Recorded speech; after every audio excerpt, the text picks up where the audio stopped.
as the dust settles from a chaotic first round of the 2026 NFL Draft. All eyes are now on the Green Bay Packers as they prepare to make their selections at number 52 in the second round and number 84 in the third round. With a lot of speculation swirling around potential trades and player acquisitions, the question remains, who will the Packers snag to bolster their roster? Fans, let us know where you're watching from and share your thoughts on what direction the team should take. General Manager Brian Gutekunst has assured Packers fans that the team is on the right path, stating, "We're going to get good players that will help us." But as we dive into the mock drafts, we see a mix of promising prospects and the lingering feeling of uncertainty. One name that consistently pops up is Michigan edge Derrick Moore. According to SI.com's Daniel Flick, Moore is projected to be a strong choice for the Packers.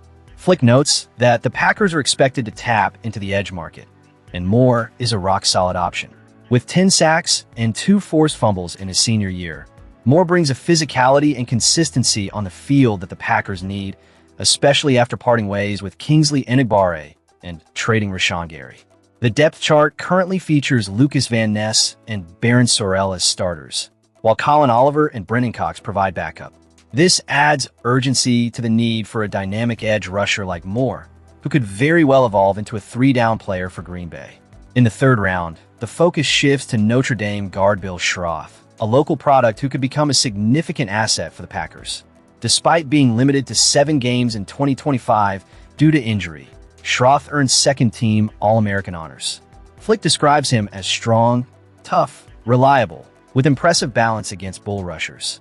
In a league where offensive line stability is crucial, adding a player with Schrauth's credentials can only serve to solidify the Packers' front line. However, let's be clear, while adding depth on the offensive line is essential, the Packers are not in dire need of a linebacker, given the new 3-4 scheme. With potential stars like Jaron Cooper and the addition of Zaire Franklin to replace Quay Walker, the team has enough talent at the linebacker position to ease concerns. Isaiah McDuffie and Tyron Hopper are solid contributors, and the team also has depth options like Nick Neiman and Christian Welch. One intriguing prospect that has been mentioned is Texas linebacker Anthony Hill Jr., who ESPN's Matt Miller places high on his radar. Hill's production, 249 tackles, 17 sacks, and multiple forced fumbles over 3 seasons, is impressive, and he can be a game changer. However, there are questions about his run game instincts that may lead to hesitation in the front office. The Packers also face decisions on the cornerback front. With a looming free agency of players like Kayshawn Nixon and Carrington Valentine, South Carolina cornerback Brandon Cisse has caught attention for his physicality and ball skills. With a PFF coverage grade of 72.1, Cisse could bring a needed edge to the secondary, especially with his man coverage expertise. Another name to consider is defensive back Tre'Davious Stukes, who offers an intriguing blend of size and speed, but his lack of fresh film playing perimeter cornerback raises some red flags.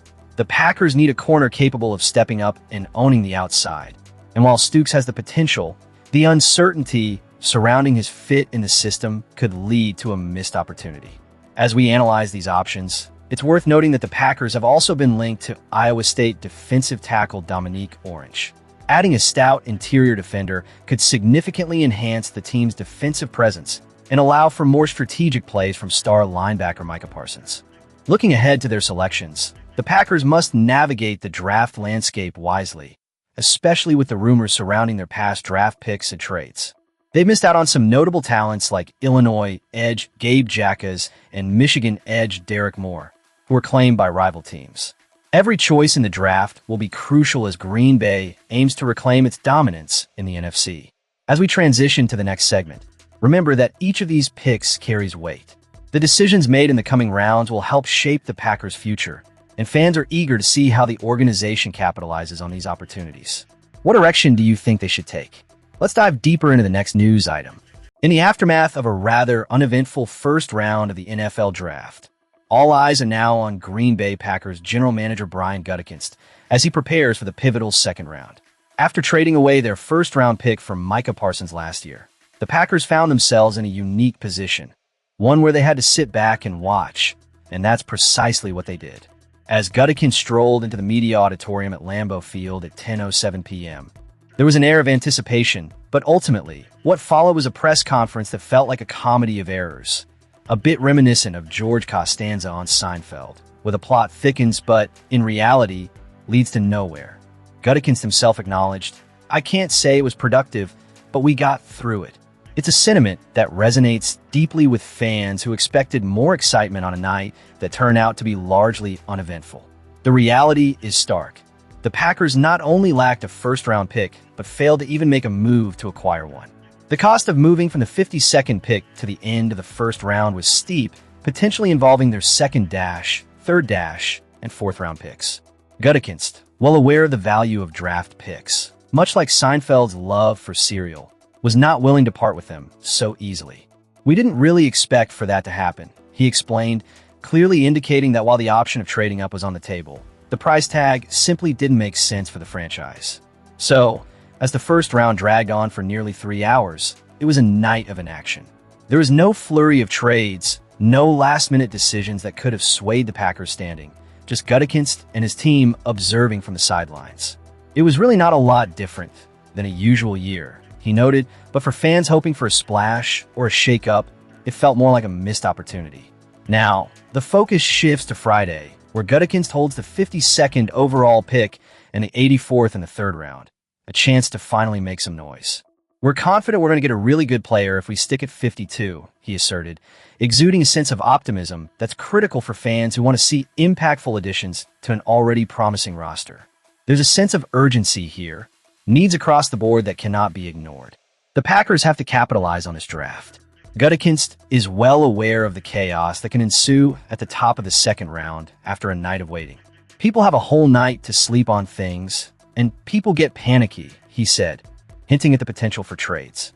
As fans, we must be vigilant, ready to engage in the speculation and rumors that will undoubtedly swirl as the draft progresses. Will he stick to his guns at 52, or will he look to move up and snag a player who could contribute immediately? This is a crucial moment for Gutekunst, a day that could define the upcoming season. The pressure is on, and for the sake of the team and its loyal fan base, he must deliver. The needs are clear, and the stakes are high. This draft could set the tone for the Packers moving forward. As we prepare for the next item in this coverage, we can only hope that Friday delivers the excitement that Thursday lacked. What moves will Gutekunst make? Will he find the impact players that this roster so desperately needs?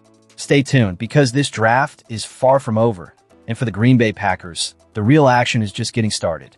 As we dive into the latest buzz surrounding the NFL draft, the stakes have never been higher for teams looking to secure their future. This time, the Las Vegas Raiders have made headlines by selecting quarterback Fernando Mendoza with the first overall pick. After a dismal 2-15 season and parting ways with Geno Smith, the Raiders are looking to turn things around with a fresh face under center. Mendoza, the Heisman Trophy winner and 2026 CFP champion out of Indiana, truly had a season for the ages. It was a single season, yet it cemented his legacy in college football history. Under the guidance of Curt Cignetti, the Hoosiers achieved what was once thought impossible, securing an outright Big Ten title and claiming the program's first national championship. Mendoza's statistics tell a compelling story. A completion rate of 72%, over 3,500 passing yards, and an astounding 41 touchdown passes. To top it off, he added 276 rushing yards and 7 touchdowns on the ground, showcasing his dual threat capabilities. His 7th rushing touchdown was a pivotal moment in the CFP championship, a 12-yard run on 4th, and for that gave Indiana a commanding lead with just under 10 minutes left to play. Now, Mendoza faces the challenge of joining a Raiders franchise that has struggled with quarterback stability for years. However, he won't be alone. With veteran Kirk Cousins on the roster and Tom Brady offering mentorship behind the scenes, Mendoza has the potential to thrive in this new environment. But can he rise to the occasion?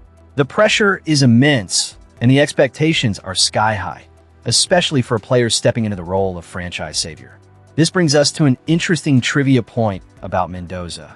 He becomes the 30th quarterback to be drafted first overall since the NFL draft began in 1966. It begs the question, can you name every number 1 overall pick since that season? It's a challenge that not only tests your memory, but also highlights the rich history of quarterback selections in the league.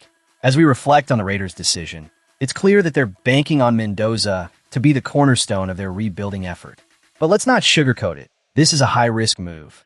The franchise has faced its share of disappointments. And while Mendoza's college achievements are impressive, the NFL is an entirely different beast. Fans will be watching closely to see if he can translate those stellar performances into success at the professional level. And let's hear from you, Packer fans. Where are you watching from? And what do you think about the Raiders' choice of Mendoza? Is this the right move for them? Drop your thoughts in the comments below. As we wrap up this segment, it's essential to consider the implications of this draft pick, not just for the Raiders, but for the entire league. With teams constantly adjusting their strategies, the landscape of the NFL is ever evolving.